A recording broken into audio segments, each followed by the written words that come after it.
Ce rapport découle de la situation économique que l'on observe en France actuellement. La crise du Covid-19 a des retombées très négatives sur la croissance, le chômage et la dette publique.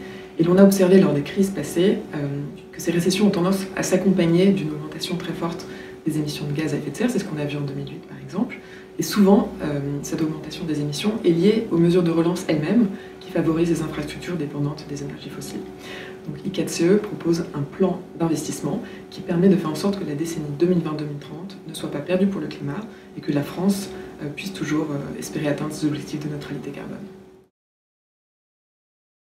Le plan que nous proposons repose sur une impulsion publique de 9 milliards d'euros qui permettra de générer au total près de 24 milliards d'investissements favorables au climat par le biais de cofinancement apportés par des acteurs privés.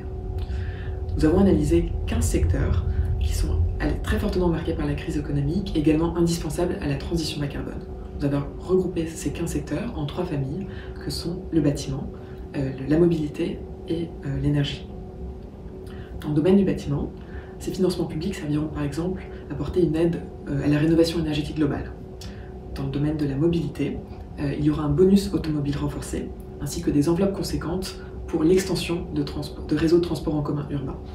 Dans le domaine de l'énergie, les financements publics serviront à soutenir la production de gaz non renouvelable ainsi que les réseaux de chaleur. Le financement public ne fait pas tout. Dans le plan que nous proposons, ce financement public s'appuie sur d'autres types de politiques qui proviennent à la fois de dispositifs existants mais également des propositions de la Convention citoyenne pour le climat. Par exemple, l'accompagnement des ménages qui veulent rénover leur logement, la formation des artisans qui interviendront sur ces chantiers, éventuellement l'interdiction de la vente de véhicules trop polluants ou l'affichage au moment de l'achat d'un véhicule de son coût annuel réel.